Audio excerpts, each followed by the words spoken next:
Welcome to Dodgers Dawgs. As part of the Dodgers Daily Network, Casey Porter here. I am bringing you a show on Saturday morning, a morning after the Dodgers were just anemic again. You know, there's an old saying in baseball, to win close games, to win games on the margins, playoff games, those types of scenarios, you have to have pitching, defense, and timely hitting. Well, the Dodgers last night had pitching. They had defense. Mookie Betts made the great play, and then it was great to see just the competitive Mookie after he made that great play. He got a hit after that play as well. And really, if he doesn't make that play on Machado, then probably the game is way out of reach. Then you saw a really, really underrated play by Buddy Kennedy early in the game where he barehanded a bunt and really just I know that the Padres scored 2 runs in that inning, but it kept it from snowballing and being a situation to where it became almost a disaster. So pitching, defense, timely hitting. The Dodgers had pitching and defense. They had no hitting. Last night, just 2 at-bats with runners in scoring position, just 1 run, and that came on the first home run from Alex Freeland of his Major League career. And I think what you got to see with Alex Freeland, he certainly has the power. He has the power potential. You know, he's a guy that steals over 30 bases. We've seen the great athletic ability, the good defense. The question has been, can he hit at this level? And certainly, can he hit for power? Well, I think he can, but he has such a low line drive type of approach, kind of a gap-to-gap type of deal, that his ball doesn't always get in the air. And a lot of times he has top spin on the ball. But we saw last night when he does get the ball in the air, he does have quite a bit of power. So congratulations to Alex Freeland for his first Major League home run. And you could tell in his interview last night, he is very, very, very competitive.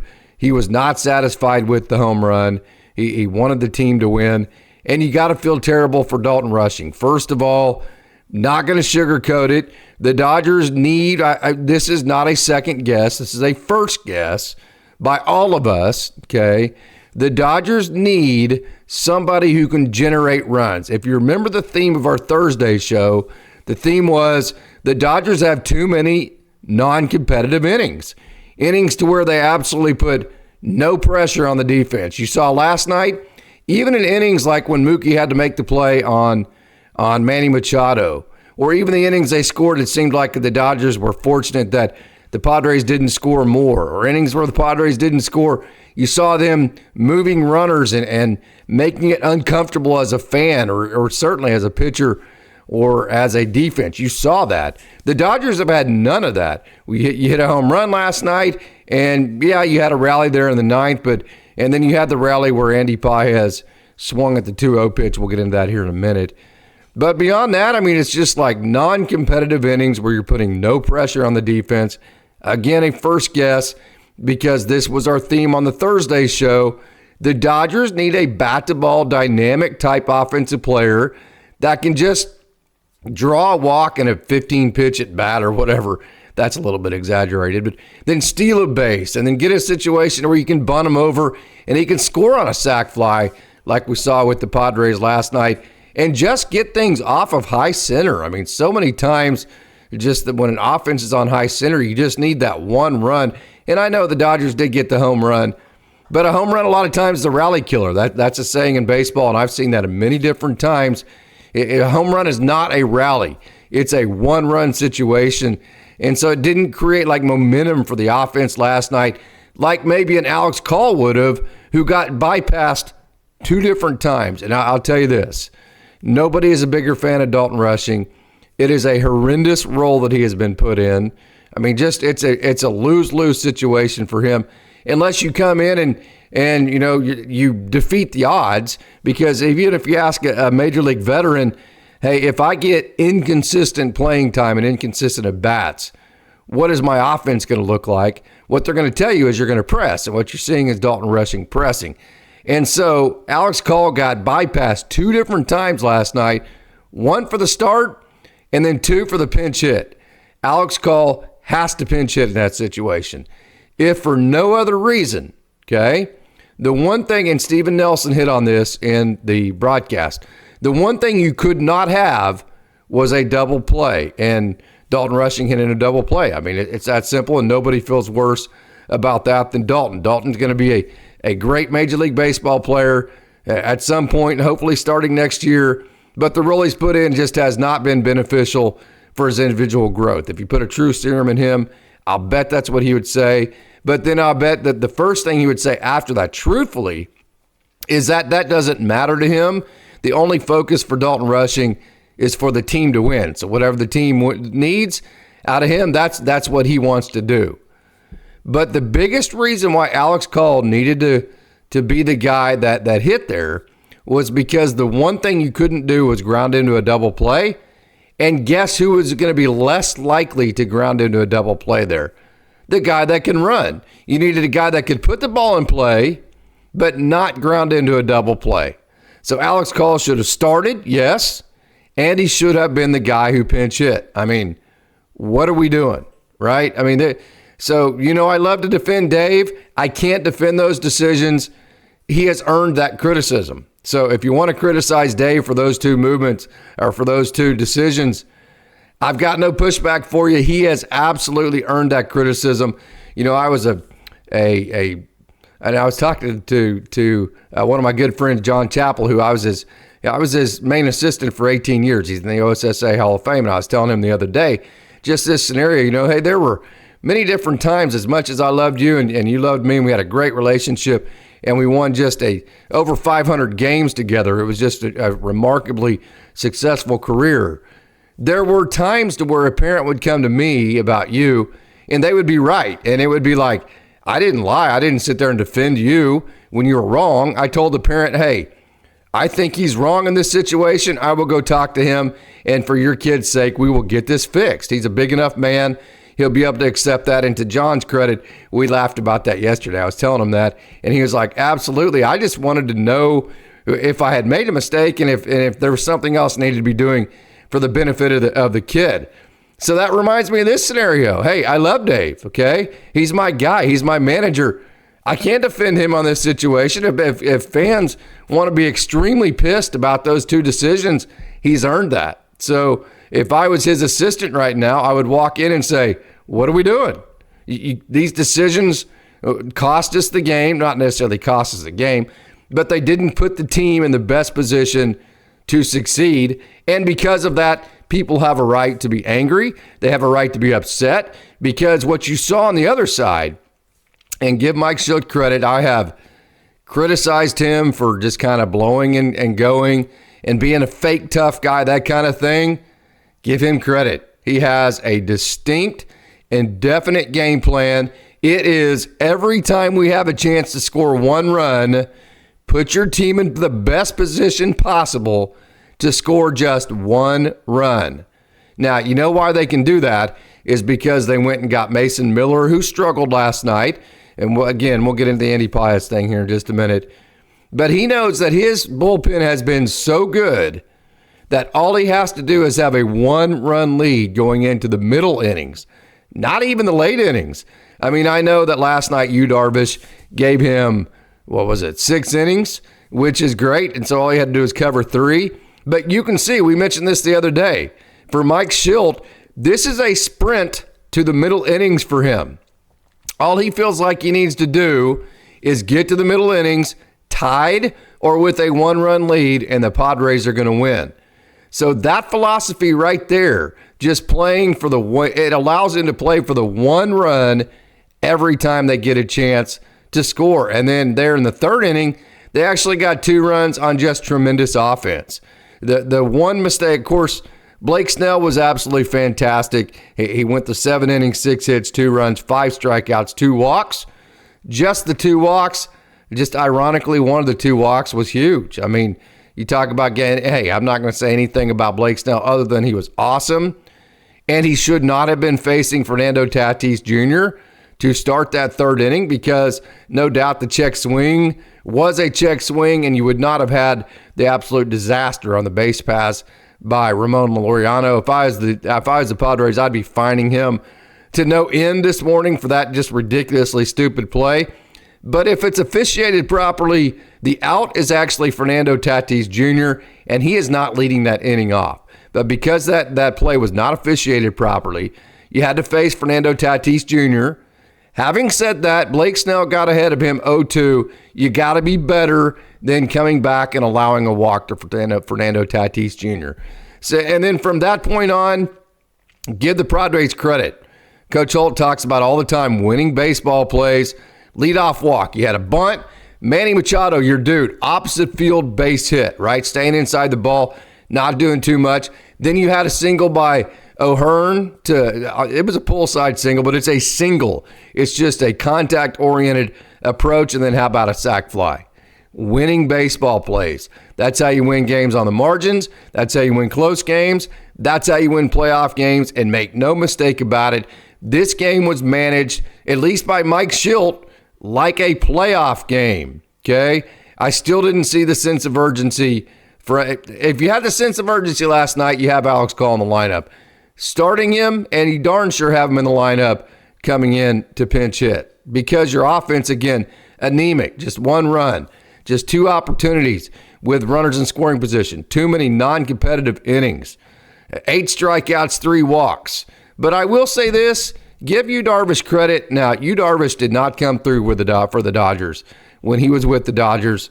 Of course, that was the trash can era, and like one of the comments on one of my posts, there's an alternate universe where the Astros don't cheat. Yu Darvish is fantastic, and he's been with the Dodgers ever since. There is that alternate universe out there, and I got to say, I got to get past the fact that Yu Darvish did not come through for the Dodgers.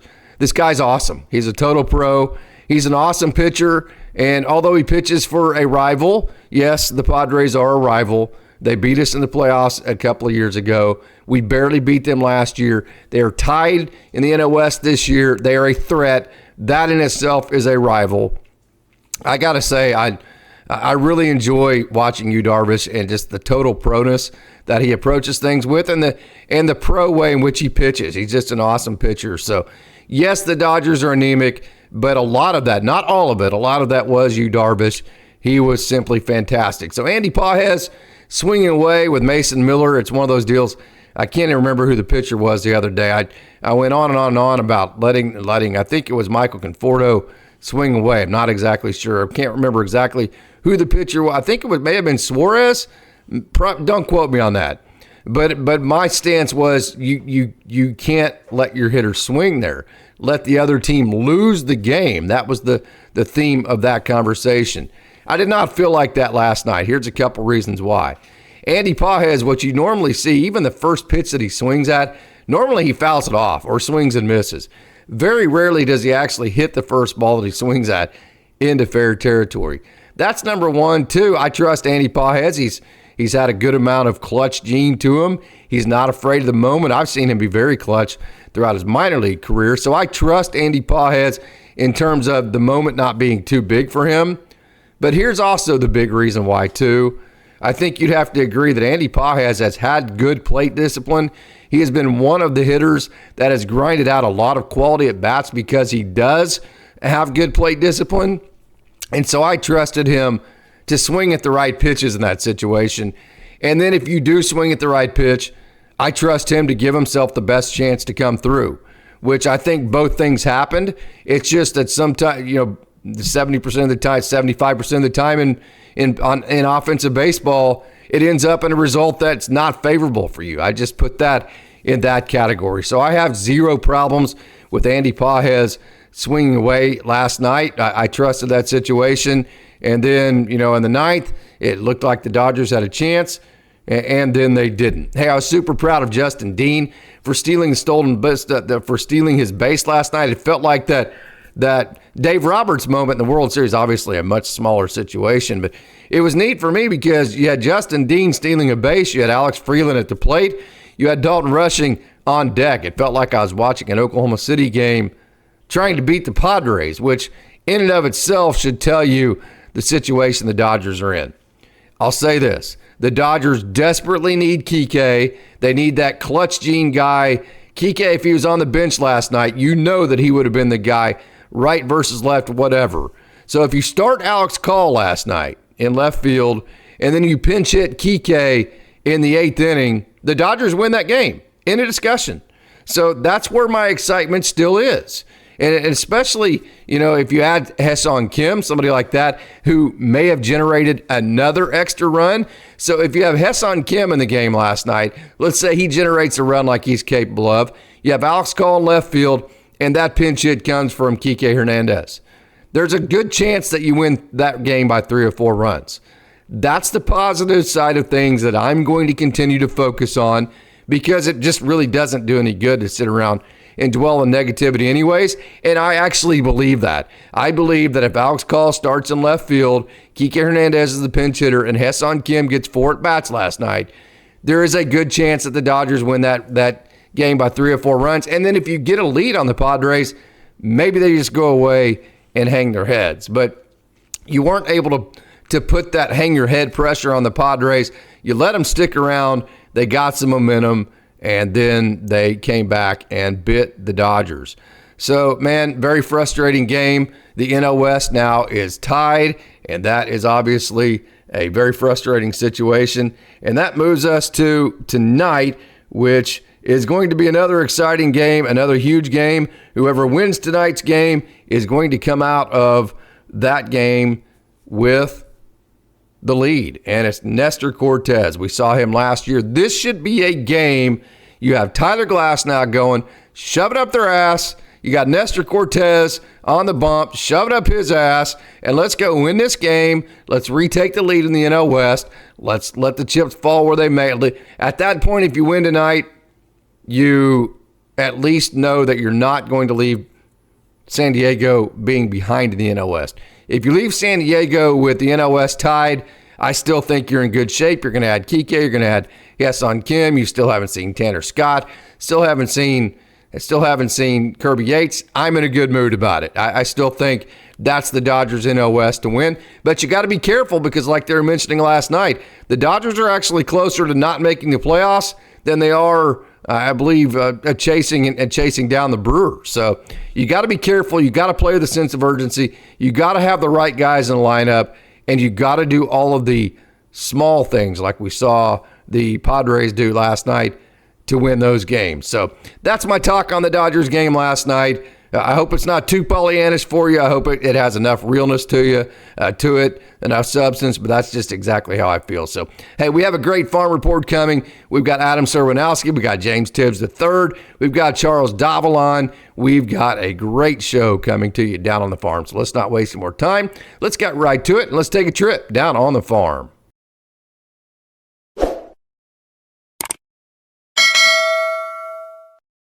Charles Davalon had a huge game last night for Rancho Cucamonga. We're going to start right there because he is a hot button topic, no doubt. 4 hits last night for Rancho, a single up the middle in the bottom of the 9th inning to tie the game with 1 out. He has that Don Mattingly swing to me. And by the way, I did not realize how great of an athlete he is. This guy, Charles Davalon, can flat run, no doubt about it. The Quakes won in walk-off fashion last night, and it was because Davalon tied the game up in the 9th inning. Well, look at him go the opposite field right there with his 4th hit of the game. It's the first 4-hit game for Charles Davalon as a pro. He's hitting .538 since he joined the Quakes. OPS 1292. He had 3 RBIs last night, so a huge night for Charles Davalon. Absolutely no doubt about that. And it was great to see just him spray the ball all over the field, use his athletic ability, just use his hands, and just let the ball get deep and hit the ball where it's pitched. This is a guy that is much, much more advanced than the single A level, and I think he's showing that. So we're going to bounce around a little bit. That's okay, because that's kind of how I want to do it today. This is Kyle Nevin. I had a chance to talk to Kyle about a week ago. I released his interview this week. And yes, this is a Kyle Nevin. You look at him there, 6'5", I believe he is. He was 5'5" for both his freshman and sophomore years of high school, and people were wondering if he's ever going to grow into the Nevin side. So I say that to say Kyle grew up with a little guy's hitter's profile. That's why whenever we cover him, it seems like he's always hitting the ball up the middle. He's hitting the ball opposite field, because that's how he grew up hitting, because he was a little guy as a kid. And so Kyle Nevin, he actually learned how to hit as a little guy. Then as he got bigger, that's whenever he started adding the power. So he is in the process of adding power to that really, really nice profile of hitting the ball up the middle opposite field, and it's the process. So super excited to see where Kyle Nevin is at the moment, and hitting the baseball, both with the ability to be a great hitter that also can add power as we go. Adam Serwanowski pitched last night for the High A Great Lakes Loons. Remember, he came over at the trade deadline, and it was his first not perfect outing. 5 innings, 5 hits, 3 runs, 5 strikeouts, 2 walks. Even with the 3 earned runs last night that he gave up, Serwanowski, he's been absolutely awesome. He has posted an ERA of just 163 since joining the organization. So I wanted to show you the outing last night for Adam Serwanowski. Although it was not absolutely perfect, he has been just absolutely awesome since he came over to the organization. We talked yesterday at length about how much better the Dodgers farm system has gotten since the trade deadline, and that absolutely is a fact. And Serwanowski, not a perfect outing last night, but still he has been really good since he joined the org. So Elijah Hainline, wow, what a night for Elijah Hainline. 3 hits for the Great Lakes Loons and 6 RBIs. Yes, that is SACE. 1, 2, 3, 4, 5, 6 RBIs for Elijah Hainline, including his 7th home run of the year. And now Elijah Hainline has hits in 5 games in a row. I talk all the time about how this guy went up to AAA for a while.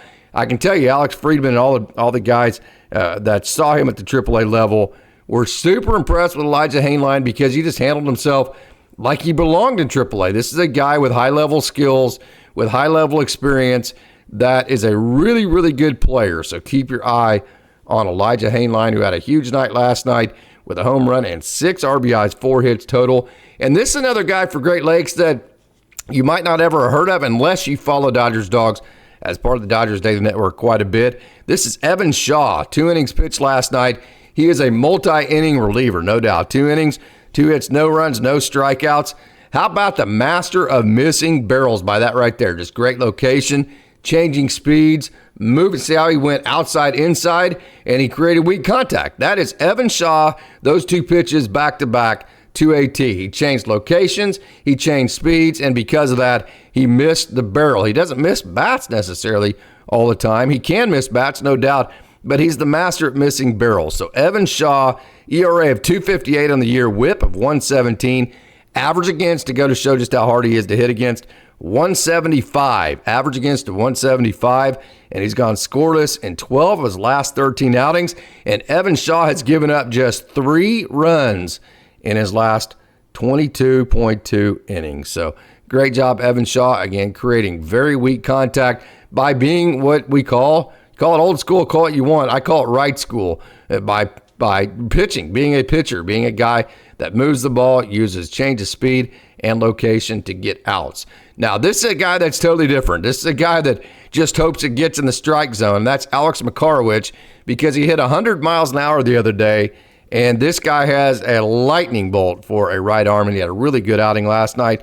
1 inning, no hits, no runs, no strikeouts, no walks. That's interesting, and he did not have a strikeout. And he's gone 10 scoreless outings in a row. So Alex Makarowicz, when the ball's in the zone, he gets outs, no doubt about it. Every outing in August so far, Makarowicz has gone scoreless, and he has 12 strikeouts to just 2 walks. So as Alex Makarowicz turning the corner in terms of execution, because if Makarowicz executes as far as putting the ball in the strike zone, this is a guy that can be a front of the Rolodex type of arm, because his arm is actually, is no doubt about it, it is that electric. So keep your eye on Alex Makarowicz. And then we're going to finish with a guy that I know a lot of Dodgers fans, we talked about Zach Earhart, who was one of the returns for Dustin May. How about James Tibbs III, the second return, hit a home run in the 12th inning last night. Actually, did not end up winning this game, but I love the way the Tulsa Drillers have just continued to battle. And, of course, they've gotten some additions like Tibbs III and Earhart and Kyle Nevin and several different pitchers. But this team has really turned it around. And Tibbs, he was not having a good year when he came over to the Dodgers, but he's hitting .270 since joining L.A., so he's had a good time with it. Wanted to show you James Tibbs III, so that's going to do it for today's Down the Farm. I want to thank you for tuning in, and as always, remind you it's a great day to be a Dodger.